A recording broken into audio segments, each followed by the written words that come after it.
I am really very happy and blessed in every aspect, sir. Family, in-laws, financially, emotionally, of course, मैं बहुत ज़्यादा weak हूँ, but वो मैं balance कर लेती हूँ. That I have learned looking to your sessions. कभी कभी ना सर ऐसा लगता है जैसे when we see too much poverty in the world, हमारे पास में इतना सब कुछ है, तो कभी कभी मन में बहुत ज्यादा ऐसा हो जाता है कि why we are having so much and there are people they don't have anything.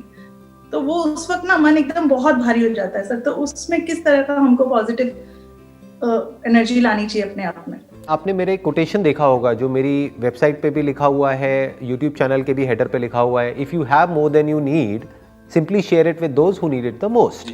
अब आपके पास इतना भी नहीं है कि आप पूरी दुनिया में ले जा करके बांट दो, फिर तो अगले दिन आप खुद मांगने लग जाओगे, राइट? तो अब जितना भी आप कंफर्टेबली शेयर कर सकते हो जिसमें कि आपको खुद को भी प्रॉब्लम ना आए. अब वो बेंचमार्क हर एक के लिए अलग अलग हो सकता है. कोई आदमी है वो कहेगा कि मेरी कमाई का मैं 10% शेयर कर सकता हूँ, कोई कहेगा मैं 50% भी कर सकता हूँ, मेरे को कोई दिक्कत नहीं है. सो जितना भी आपके अंदर से आ रहा है उतना आप शेयर कर सकते हो. अब पॉइंट ये आएगा कि कैसे शेयर करो, क्योंकि प्रॉब्लम क्या है कि चैरिटेबल ऑर्गेनाइजेशंस के नाम पर भी बहुत सारी ऐसी ऑर्गेनाइजेशंस है जो कि फ्रॉड है, बहुत धांधलेबाजी है.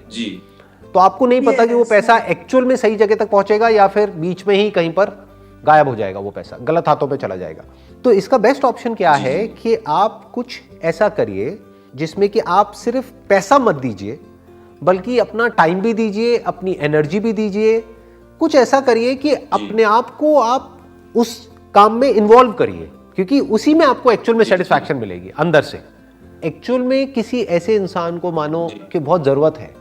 जैसे इंडिया में आज भी बेटा बेटी बहुत चलता है कि लोग अपने बेटे के इलाज पे तो कितना भी पैसा लगा देंगे, लेकिन बेटी के इलाज की बारी आएगी तो वहाँ पे पीछे हट जाएंगे. तो मानो आपने अपना एक कॉज पकड़ लिया. आपने कहा कि भाई अगर कोई बच्ची है जो मानो आपके जहाँ पर भी आप रहते हैं वहाँ पर कोई पास में गाँव है, वहाँ पर कोई हॉस्पिटल्स हैं, वहाँ पर जाकर के आप डॉक्टर्स को बोल सकते हैं कि भाई कोई बच्ची आती है इस एज की, क्योंकि आपको टारगेटेड होना पड़ेगा क्योंकि आपके पास लिमिटेड फंड्स है ना. तो आपको पहले अपने कॉज को समझना पड़ेगा. आप ऐसे देख सकते हो कि अगर कोई बच्ची आई और मान लो उसको कोई पर्टिकुलर प्रॉब्लम है, मानो आंख में कोई प्रॉब्लम है जिसमें कि थोड़ा सा पैसा लगेगा और उस बच्ची की लाइफ पूरी की पूरी चेंज हो जाएगी, यानी वो देख सकती है दोबारा से 20-30 हज़ार रुपए में. तो अगर इस तरीके से आप डायरेक्टली किसी की हेल्प कर पाओ, नॉट इनडायरेक्टली, क्योंकि आप किसी चैरिटेबल ऑर्गेनाइजेशन को देते हो तो पता नहीं क्या होगा क्या नहीं होगा, बट अगर डायरेक्टली कहीं पर जुड़ पाओ और इन्वॉल्व हो पाओ और जो आप कर रहे हो उसका इंपैक्ट आपको डायरेक्टली नजर आए, तो उसकी भी लाइफ बेटर होगी और आपकी भी बेटर होगी. Where you give your heart out, not just your money. सिर्फ पैसे से कुछ नहीं होता ना. फिजिकली भी इन्वॉल्व जितना हो पाएंगे उतना अच्छा होगा. दिल से अगर आप इन्वॉल्व हो जाएंगे तो आप देखेंगे कि जब ये सब, और इसी को संस्कार भी कहते हैं, कि आपके बच्चे जब ये देख देख करके बड़े होंगे कि मेरे जो माँ बाप हैं वो सिर्फ अपने बारे में नहीं सोचते हैं, तो धीरे धीरे आपके बच्चों के अंदर भी यही संस्कार पैदा होने लग जाएंगे. जब वो बड़े होंगे तो वो भी सबके बारे में सोच करके चलेंगे.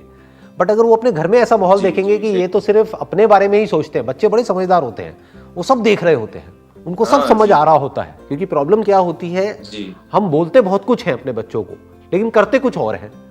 बच्चों को कहते हैं बेटा झूठ नहीं बोलना चाहिए, तुम झूठ क्यों बोल रहे हो, और हम खुद उनसे झूठ बुलवाते हैं या उनके सामने झूठ बोलते हैं, तो गड़बड़ हो गई ना.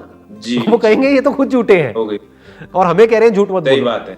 तो आपको, अगर आप कहते हो कि एक अच्छा इंसान बनो, अच्छा इंसान बनने का मतलब क्या कि भैया सबके बारे में सोच करके चलो, सिर्फ अपने बारे में मत सोचो. मतलब तुम्हारे माँ बाप, तुम्हारे दादा दादी, नाना नानी, ये वो फैमिली फ्रेंड, सबके बारे में सोच करके चलो. हाँ, अपने बारे में भी सोचो. इतने बेवकूफ भी मत बनो कि कोई भी तुमको बेवकूफ बना करके तुम्हारा सब कुछ लेकर के चला जाए, ऐसे भी मत बनो. लेकिन ऐसे भी मत बनो कि सिर्फ अपने बारे में ही सोचो. मतलब एक बैलेंस बनाओ. तो अगर आप ये चाहते हैं कि आपके बच्चे या आपकी आने वाली जनरेशन ऐसी हो, तो आपको खुद भी तो ऐसा होना पड़ेगा ना.